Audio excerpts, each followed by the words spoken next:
جن کا تعلق کوئی نہیں ہے اور وہ ہمارے معاشرے میں مشہور ہو گئی ہیں۔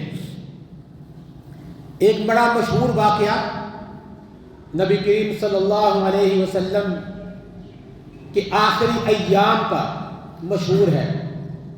اللہ مجھے معاف فرما دے، مجھ سے بھی ایک دو دفعہ یہ واقعہ بیان ہوا، لیکن بعد میں جب میں نے اس واقعے کی تحقیق کی تو پھر شرمندگی بھی ہوئی۔ اللہ معاف فرما دے، انجانے میں واقعہ یہ بیان ہوا، اور یہ بہت سارے واعظین مقررین اپنی تقریر میں بعض میں یہ واقعہ بیان کرتے ہیں، حالانکہ اصل واقعہ کچھ اور ہے، اور ایک گھڑا ہوا واقعہ عوام کے اندر مشہور ہے کہ نبی کریم صلی اللہ علیہ وسلم نے صحابہ کو اکٹھا کیا۔ یہ آپ صلی اللہ علیہ وسلم کے وصال سے کچھ عرصہ پہلے کی بات ہے، اور آپ علیہ الصلوۃ والسلام نے ارشاد فرمایا، جس کسی نے مجھ سے بدلہ لینا ہو، میں نے اس کے ساتھ کوئی زیادتی کی ہو، مجھ سے کوئی تکلیف پہنچی ہو، تو وہ مجھ سے بدلہ لے لے۔ تو ایک صحابی جن کا نام عکاشہ اس واقعے کے اندر نقل کیا جاتا ہے، وہ اٹھے اور انہوں نے کہا، یا رسول اللہ صلی اللہ علیہ وسلم، آپ نے مجھے فلاں غزوے میں چھڑی ماری تھی، وہ ماری تھی یا لگ گئی تھی، تو میں اس کا بدلہ لینا چاہتا ہوں۔ تو نبی کریم صلی اللہ علیہ وسلم نے حضرت بلال رضی اللہ تعالیٰ عنہ کو حکم دیا کہ چھڑی لے کے آؤ۔ حضرت بلال چھڑی لے کے آئے، اور چھڑی لانے تک کا بھی پھر بڑا مسالے والا واقعہ ہے، مختصر۔ اور پھر نبی کریم صلی اللہ علیہ وسلم نے عکاشہ کو چھڑی پکڑائی اور کہا کہ یہ مارو، اپنا بدلہ لے لو۔ تو عکاشہ رضی اللہ تعالیٰ عنہ نے کہا کہ یا رسول اللہ، جب آپ نے چھڑی ماری تھی اس وقت میرا پیٹھ ننگی تھی، کرتا نہیں تھا۔ تو نبی علیہ السلام نے اپنی پیٹھ سے کرتا اٹھا دیا۔ عکاشہ رضی اللہ تعالیٰ عنہ پیٹھ کے پیچھے گئے اور جا کے نبی علیہ السلام کے ساتھ چمٹ گئے اور کہا، یا رسول اللہ، میری ماں باپ قربان، میں آپ سے بدلہ لوں گا۔ اب یہ سارا واقعہ کتنا خوبصورت واقعہ ہے، ابھی میں نے صحیح سنایا نہیں آپ کو۔ اس واقعے میں جو مسالے ہیں نا وہ سناؤں نا تو یہ تقریر ساری ختم ہو جائے گی، اور اس واقعے کا کوئی اثر نہیں ہے، من گھڑت ہے، گھڑا ہوا واقعہ ہے۔ اس کے جو راوی جتنے ہیں ان کا کوئی اعتبار ہی نہیں ہے۔ اصل واقعہ ایک دوسرے صحابی کا ہے۔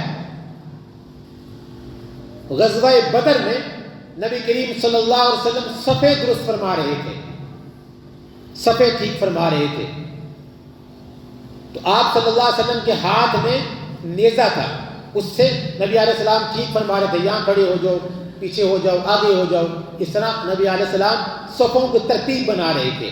وہ نیزہ ایک صحابی کو لگ گیا۔ اصل واقعہ جو حدیث کی کتابوں میں سیرت میں ملتا ہے وہ یہ والا واقعہ ہے جو میں آپ کو بتانے لگا ہوں، اور جو مشہور واقعہ ہے وہ گھڑا ہوا ہے، جھوٹا ہے، جس کی کوئی اصل نہیں ہے، اور جو واقعہ اصل ہے اس کے اندر کوئی مرچ مسالہ بھی نہیں ہے، وہ ایک سادہ سا واقعہ ہے، اور جو گھڑا ہوا ہے اس کے اندر ایسی شیرینی ہے، ایسی دل ربا چیزیں ہیں، دل کو بڑی اچھی لگتی ہیں، اور ہر مقرر واعظ اس کو اپنی تقریر میں مزے لے لے کے بیان کرتے ہیں۔ تو وہ نبی کریم صلی اللہ علیہ وسلم نیزے سے درست فرما رہے تھے، تو وہ کسی کو وہ نیزہ لگ گیا، کسی صحابی کو وہ نیزہ لگ گیا، پیٹ میں لگ گیا۔ تو اس نے عرض کیا، یا رسول اللہ صلی اللہ علیہ وسلم، آپ نے مجھے نیزہ مارا ہے۔ تو نبی علیہ الصلوۃ والسلام نے فرمایا، تم بدلہ لے لو۔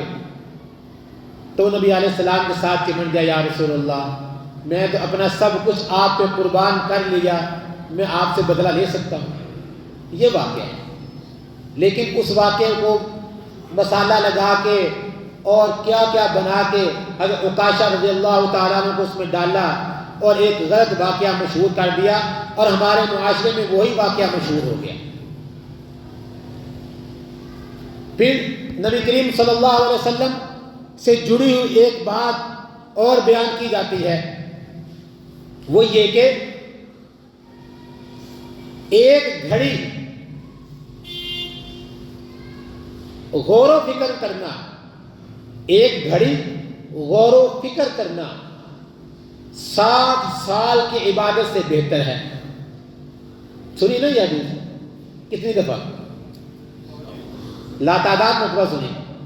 ایک گھڑی غور و فکر کرنا کیا ہے؟ 60 سال کی عبادت سے بہتر ہے۔ ایک روایت میں ایک رات ہے۔ اب روایت کا حال دیکھیں، ایک روایت میں ایک رات ہے، ایک روایت میں 1 سال ہے، ایک روایت میں 10 سال ہیں، ایک روایت میں 60 سال ہیں، ایک روایت میں 70 سال ہیں۔ اور ساری روایات کا حال کیا ہے؟ یا وہ من گھڑت ہیں یا وہ شدید قسم کی ضعیف ہیں کہ جو فضائل کے درجے میں بھی بیان نہیں کی جا سکتی۔ ضعیف روایت فضائل میں بیان کی کر دی جاتی ہے، فضیلت کی چیز ہے نا، بیان کر دی جاتی ہے، لیکن ذوق جب اتنا شدید ہو جائے تو وہ بالکل قریب ہو جائے من گھڑت کے موضوع روایت کے، تو حضرات محدثین فرماتے ہیں اس روایت کو بیان نہیں کرنا چاہیے، اور یہ کہہ کے بیان نہیں کرنا چاہیے کہ آپ علیہ الصلوۃ والسلام نے یہ ارشاد فرمایا، یہ کہہ کے بیان نہیں کرنا چاہیے۔ اب یہ روایت کتنی عام مشہور ہے، جبکہ یہ روایت شدید ضعیف ہے، لیکن آپ جب اس روایت کو ڈھونڈیں گے اور مطالعہ کریں گے، اس طرح کے قول صحابہ کے منقول ہیں۔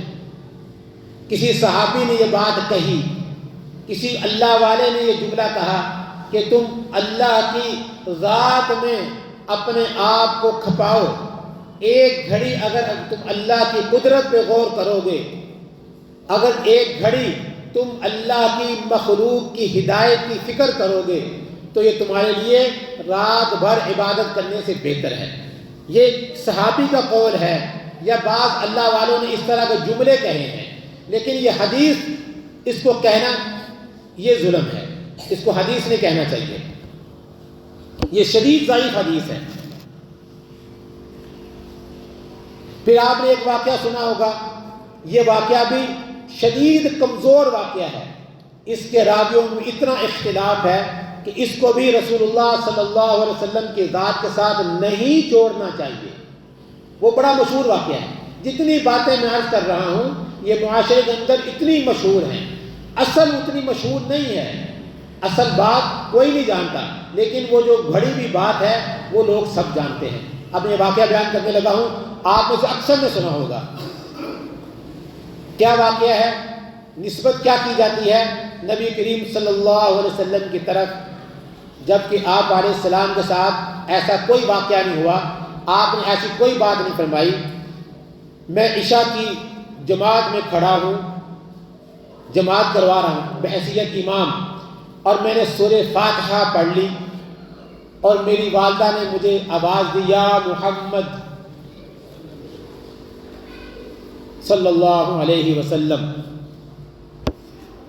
تو میری والدہ مجھے آواز دیں یا محمد کہہ کے میری والدہ مجھے پکارے، تو میں نماز توڑ کے اپنی بات کو جواب دوں گا لبیک یا امی۔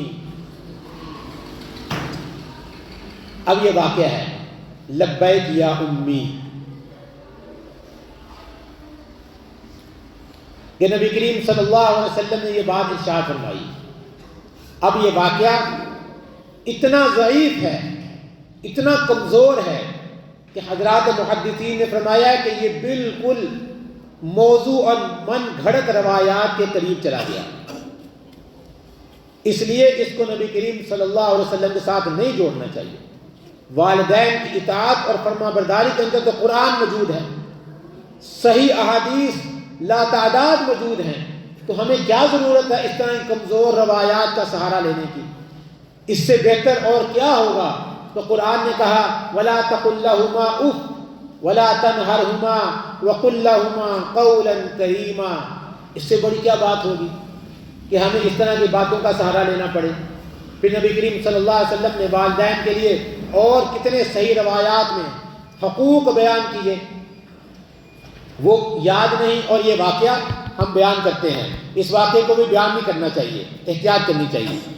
ایک اور جھوٹی روایت، بالکل جھوٹی روایت، لیکن ملنگوں کے پاس بیٹھے آپ کو اس طرح کی باتیں ملیں گی سننے کو۔ وہ کیا بات؟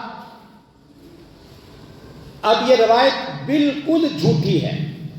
اماں جی عائشہ رضی اللہ تعالی عنہا نبی کریم صلی اللہ علیہ وسلم کے کپڑوں کو سوئی سے درست فرما رہی تھی، یا اپنے کپڑے سوئی سے ٹھیک کر رہی تھی، اور وہ سوئی اماں جی عائشہ رضی اللہ تعالی عنہا نے کسی سے عاریتاً لی تھی، استعمال کرنے کے لیے مانگی تھی، استعمال کرنے کے لیے وہ چیز سوئی مانگی تھی۔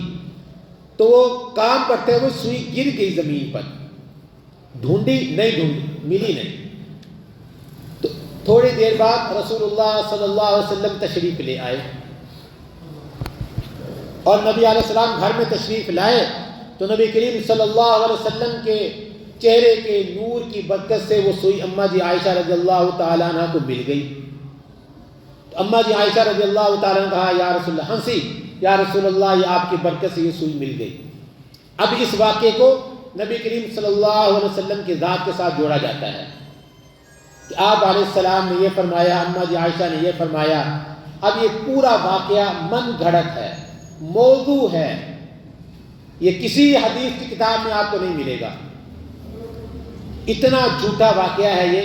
لیکن ملنگوں کے پاس بیٹھے ہیں آپ کو اس طرح کی بڑی باتیں ملیں گی، اور اس کو نبی علیہ السلام کے ساتھ جوڑ دیا، جبکہ اس طرح کی بات نہیں کرنی چاہیے۔ کیوں نہیں کرنی چاہیے؟ اس لیے کہ نبی کریم صلی اللہ علیہ وسلم فرمائے من یقل ما لم یقل، جس نے وہ بات کہی جو میں نے نہیں کہی، جس نے وہ بات کہہ دی جو میں نے بات نہیں کہی، فَلْيَتَبَوَّأْ مَقْعَدَهُ مِنَ النَّارِ، وہ آدمی اپنا ٹھکانہ جہنم بنا لے۔ کتنی بڑی وعید ہے۔ تو کیا ضرورت ہے ہمیں ایسی چیزوں کو نبی کریم علیہ السلام کے ساتھ جوڑنے کی جن کی اصل کوئی نہیں ہے، جب اس کے مقابلے میں اصل چیزیں موجود ہیں؟ تو ہمیں کیا ضرورت ہے اس طرح کے بے اصل چیزوں کے پیچھے لگنے کی؟ پھر ایک حدیث ہے اتقوا مواقع التہم، یہ حدیث ہے اتقوا مواقع التہم، تم تہمت کی جگہوں سے اپنے آپ کو بچاؤ، تہمت کی جگہوں سے اپنے آپ کو بچاؤ، یہ حدیث ہے۔ بہت عرصے تک اللہ معاف کر دے ہم بھی اس کو حدیث ہی سمجھتے رہے، بعد میں پتہ چلا کہ یہ حدیث نہیں ہے، یہ حضرت عمر رضی اللہ تعالیٰ عنہ کا قول ہے، یہ حدیث نہیں ہے، نبی علیہ السلام نے نہیں فرمایا، بلکہ یہ حضرت عمر کا قول ہے۔ اتقوا مواقع التہم، تہمت کی جگہوں سے اپنے آپ کو بچاؤ۔ جب اندازہ ہونا کہ ایسی جگہ جاؤں گا لوگ انگلی اٹھائیں گے تو وہاں نہیں جانا چاہیے، وہاں نہیں جانا چاہیے۔ سورہ فرقان کے آخر میں اللہ رب العزت نے جو عباد الرحمن کی صفات بیان فرمائی ہے نا، اس میں ایک صفت یہ بھی ہے کہ عباد الرحمن ایسی فضول جگہوں سے اپنے آپ کو بچاتے ہیں۔ جب قرآن پاک نے بیان کر دیا تو پھر کیا ضرورت ہے ایسی روایت نبی علیہ السلام کے ساتھ جوڑنے کی جس میں نبی کریم صلی اللہ علیہ وسلم نے ارشاد ہی نہیں فرمایا؟ تو اتقوا مواقع التہم، یہ روایت حدیث نہیں ہے، یہ حضرت عمر رضی اللہ تعالیٰ عنہ کا قول ہے۔ رمضان المبارک میں یہ روایت آپ نے 12 مرتبہ سنی ہوگی، جو بندہ نماز تراویح پڑھتا ہے اس کے ہر سجدے کے بدلے میں 1500 نیکیاں ملتی ہیں، اور جنت میں سرخ یاقوت کا ایک محل تعمیر کیا جاتا ہے جس کے 60,000 دروازے ہیں، ہر دروازے پر سونے کا ایک محل ہے جس پر سرخ یاقوت جڑے ہوتے ہیں۔ یہ پوری روایت ہے، رمضان میں بیان ہوتی ہے یہ اکثر۔ یہ روایت بھی شدید ضعیف ہے، ضعیف روایت چل جاتی ہے، میں یہ کہہ رہا ہوں ضعیف روایت فضائل میں چل جاتی ہے۔ اگر صرف اس میں ضعف ہوتا تو کوئی حرج نہیں تھا، لیکن جب اس میں ضعف میں شدت آ گئی، جب ضعف میں شدت آتی ہے تو وہ روایت قریب پہنچ جاتی ہے موضوع اور من گھڑت کے، گھڑی ہوئی چیز کے، جھوٹی چیز کے قریب پہنچ جاتی ہے۔ اس لیے حضرات محدثین فرماتے ہیں اس طرح کی باتوں سے بچو۔ تو یہ روایت بھی بیان نہیں کرنی چاہیے، نبی کریم صلی اللہ علیہ وسلم کی حدیث بنا کے بیان نہیں کرنی چاہیے۔ پھر ایک روایت ہے نبی کریم صلی اللہ علیہ وسلم کے ساتھ اس بات کو جوڑا جاتا ہے. آپ علیہ الصلوۃ والسلام نے فرمایا اپنا آدھا دین حمیرہ، حضرت عائشہ رضی اللہ تعالی عنہا کا یہ لقب تھا حمیرہ، اپنا آدھا دین حمیرہ سے حاصل کرو. اس کو حدیث بنا کے بیان کیا جاتا ہے. اور کہ نبی کریم صلی اللہ علیہ وسلم نے یہ فرمایا، ایک روایت میں ہے کہ اپنا 1/3 دین، 1/3 دین حضرت عائشہ رضی اللہ تعالی عنہ سے حاصل کرو. اس طرح کی روایات ہیں. یہ بھی ساری روایات بے سند بے اصل ہیں، ان کو بیان نہیں کرنا چاہیے، اس کی کوئی سند نہیں ہے. پھر ایک روایت بڑی سنی ہوگی آپ نے کہ بچہ جس دن بسم اللہ الرحمن الرحیم سیکھتا ہے، بچہ، چھوٹا بچہ جس دن بسم اللہ الرحمن الرحیم سیکھتا ہے، اس دن اس کے ماں باپ کی اور اس کے استاد کی بخشش کر دی جاتی ہے. سنی نا؟ یہ تو کتنی دفعہ سنی ہوگی. یہ روایت بالکل جھوٹی ہے. اللہ کے نبی علیہ الصلوۃ والسلام نے اس طرح کی کوئی بات ارشاد نہیں فرمائی، ان الفاظ کے ساتھ تو بالکل نہیں فرمائی. ویسے نبی کریم صلی اللہ علیہ وسلم نے بہت کچھ فرمایا کہ جو بچہ ماں باپ کے لیے ذخیرہ ہے، بچہ جو نیکی کرے گا ماں باپ کو اس کا اجر پہنچے گا. لیکن اس طرح کی بات نبی کریم صلی اللہ علیہ وسلم نے نہیں فرمائی کہ بچہ بسم اللہ جس دن یاد کر لے گا، جس دن بسم اللہ سیکھ لے گا، اس کے ماں باپ کی اور استاد کی اللہ بخشش کر دیں گے. یہ روایت ٹھیک نہیں ہے. پھر ایک روایت عورتوں میں بڑی مشہور ہے، ایک مومن عورت کی نیکی 70 صدیقین کے عمل کے برابر ہے. 70 صدیقین کے عمل کے برابر ہے. یہ روایت بڑی مشہور ہے. اور ایک فاجرہ عورت کی برائی 70 فاجر مردوں کے برابر ہے. یہ روایت بڑی مشہور ہے. یہ روایت بھی شدید ضعیف ہے. یہ ایک صحابی کا قول صرف ثابت ہے کہ صحابی نے کسی کو یہ بات کہی تھی، لیکن یہ حدیث نہیں ہے. نبی کریم صلی اللہ علیہ وسلم نے ایسا جملہ نہیں کہا کہ ایک عورت کی نیکی 70 صدیق. سمجھتے کسے کہتے ہیں؟ صدیق کہتے ہیں انبیاء کے بعد جو درجہ ہے وہ صدیق ہے، صدیقیت کا درجہ انبیاء کے بعد اتنا اونچا درجہ ہے. تو ایک عورت کی نیکی 70 صدیقین کے برابر ہے. تو یہ روایت ٹھیک نہیں ہے، اس کو اس طرح نہیں کرنا چاہیے. ایک روایت اکثر سنی ہوگی، علماء امتی کہ انبیاء بنی اسرائیل، سنی ہوئی نا؟ علماء امتی، جبکہ اس کے مقابلے میں نبی علیہ السلام کا واضح ارشاد العلماء ورثۃ الانبیاء، علماء جو ہیں انبیاء کے وارث ہیں. لیکن اس کے مقابلے میں ایک ایسی بے اصل بات بیان کر دی جاتی ہے اور پھر اس کا ایک خواب بھی بیان کیا جاتا ہے. کہ وہ روایت کیا بیان کی جاتی ہے جو میں نے ابھی بتائی کہ علماء امتی کیا کہ انبیاء بنی اسرائیل، کہ میری امت کے علماء بنی اسرائیل کے نبیوں کی طرح ہیں. یہ روایت بیان کی جاتی ہے، حالانکہ یہ روایت بے اصل ہے، اس کی کوئی سند موجود نہیں ہے. جب صحیح روایت موجود ہے العلماء ورثۃ الانبیاء، علماء نبیوں کے وارث ہیں، اس کے مقابلے میں کیا ضرورت ہے اس طرح کی بے اصل بات کرنے کی. تو بعض حضرات امام ابو الحسن شاذلی رحمۃ اللہ علیہ کا ایک خواب بیان کرتے ہیں اس روایت کے مقابلے میں. وہ امام غزالی والا سنا ہوگا آپ نے واقعہ، حضرات علماء کرام نے سنا ہوگا. خواب میں دیکھا نبی علیہ السلام کی مجلس ہے، نبیوں کا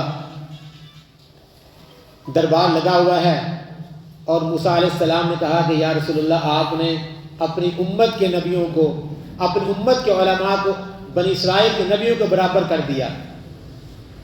تو امام غزالی نے حضرت موسیٰ علیہ السلام سے معاذ اللہ ثم معاذ اللہ مناظرہ کیا. سنا ہے نا؟ یہ ابو الحسن شاذلی رحمۃ اللہ علیہ بہت بڑے اللہ والے، ان کا واقعہ، ان کا خواب ہے جس سے اس واقعے کو تقویت ملی، اس روایت کو تقویت ملی. یہ روایت بھی بے اثر ہے، اس کو بیان نہیں کرنا چاہیے، اور بالخصوص یہ کہہ کے بیان نہیں کرنا چاہیے کہ رسول اللہ صلی اللہ علیہ وسلم نے ایسے فرمایا، یہ نہیں کہنا چاہیے۔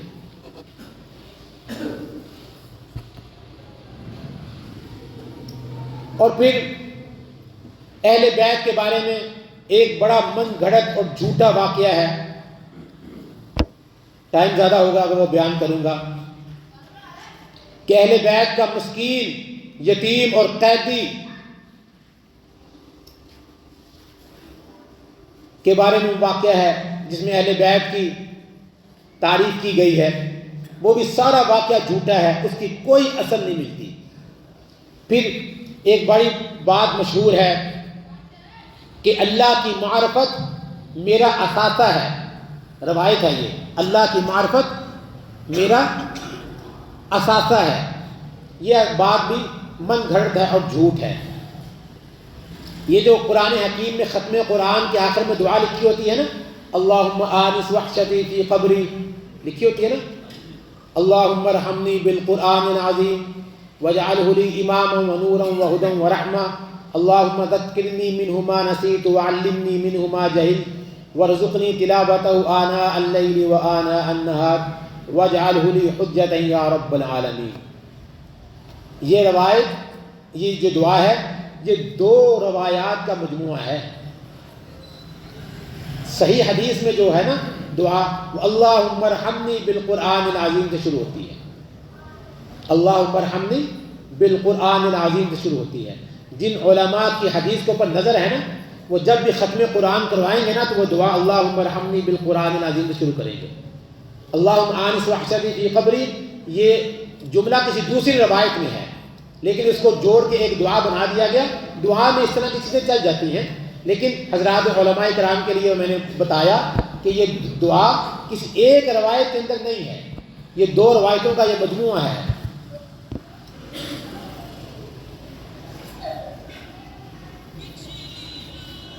اور پھر یہ بڑی بات مشہور ہے کہ جمعے کا دن حج اکبر ہے، کہتے ہیں نا جمعے کا دن حج اکبر ہوتا ہے۔ تو میں نے جب سیرت کورس پڑھایا تھا میں نے تب بھی کہا تھا کہ جمعے کے دن کے حج کی نسبت صرف یہ ہے کہ رسول اللہ صلی اللہ علیہ وسلم نے جس سال حج کیا تھا اس دن جمعے کا دن تھا۔ حج کس دن آیا تھا؟ اور آپ کو پتا ہے حج کس تاریخ کو ہوتا ہے؟ کس کو؟ 10 ذی الحجہ کو۔ اور عید کس دن ہوتی ہے؟ عید والے دن حج ہوتا ہے، 9 ذی الحجہ کو حج ہوتا ہے۔ کس دن حج ہوتا ہے؟ کس دن؟ 10 کو عید ہوتی ہے، 10 کو عید ہوتی ہے، 9 ذی الحجہ کو حج ہوتا ہے۔ تو نبی کریم صلی اللہ علیہ وسلم نے جب حج کیا تو 9 ذی الحجہ کو جمعہ تھا، لیکن آپ علیہ السلام نے یہ فرمایا نہیں کہ جمعے کے دن جب حج ہوگا وہ حج اکبر ہوگا۔ ہر حج اکبر ہے، اس لیے جمعے کے دن کی حج کی کوئی خاص فضیلت نہیں ہے۔ اور یہ جملہ کہنا کہ یہ حج اکبر آیا اور اللہ کے نبی کے ساتھ اس کو جوڑنا، یہ مناسب بات نہیں ہے۔ حج کا درخواستیں بھی شروع ہو گئی، 18 سے حج کی درخواستیں بھی چلی جانی شروع ہو جائیں گی۔ تو جو احباب صاحب ثروت ہیں اور ابھی تک حج نہیں کیا ان کو فوری طور پہ حج کی درخواست جمع کرانی چاہیے۔ جو جن کو اللہ نے ہمت دی ہوئی ہے، صاحب استطاعت ہیں، جانے کا خرچہ ان کے پاس ہے، اور جانے کے خرچے سے مراد کیا ہے؟ بینک بیلنس ہو اس کے پاس، ساری ضروریات سے زیادہ پیسے بچے ہوئے ہوں، وہ مراد نہیں ہے۔ من استطاع الیہ سبیلا، حضرات مفسرین نے فرمایا من استطاع الیہ سبیلا سے مراد یہ ہے کہ اس کی ضرورت سے زائد جتنی چیزیں ہیں، انویسٹمنٹ کے لیے 4 پلاٹ رکھے ہوئے ہیں، کرائے کے لیے 3 دکانیں ہیں، 2 گھر ہیں، اور گاڑی استعمال میں ضرورت ایک ہی ہے، 3 کھڑی ہوئی ہیں، گھر میں بستروں کی ضرورت 7 کی ہے، 13 بستریں ہیں، تو من استطاع الیہ سبیلا میں سب شامل ہوں گے۔ اگر پھر اس کے پاس یہ سارا اکٹھا کر کے حج کے پیسے ہوتے ہیں تو اس کو حج کرنا چاہیے۔ من استطاع الیہ سبیلا کا مطلب یہ ہے. تو اس لیے جس آدمی کے پاس انویسٹمنٹ کا کوئی پلاٹ، کوئی دکان، کوئی ایک مکان سے زیادہ مکان، ایک گاڑی سے زیادہ گاڑیاں، اس کو تو فوری حج کرنا چاہیے، بھلا بیچ کے جائے. تو حج کا اب درخواست 18 سے ہے تو ضرور کوشش کرے. جس کو اللہ نے صاحب ثروت بنایا ہوا ہے وہ حج کے پیسے دے سکتا ہے، گھر والوں کا خرچہ اور اپنے ساتھ جانے کا نظام بنا سکتا ہے، اس کو فوراً حج کرنا چاہیے. بلا وجہ حج کو مؤخر نہیں کرنا چاہیے، یہ فرض ہے. حج کو ڈیلے میں نہیں ڈالنا چاہیے، بعد میں کر لیں گے. جوانی میں حج کریں، سب کوشش کریں گے نا انشاءاللہ. باقی روایات کا انشاءاللہ اگلے جمعے عرض کریں گے. ابھی انشاءاللہ جمعے کی نماز کے بعد ایک نکاح ہے، ہمارے حافظ صاحب آئے ہوئے ہیں، ان کا نکاح پڑھیں گے فرض کے بعد، پھر نکاح کے بعد تو انشاءاللہ دعا پڑھیں گے.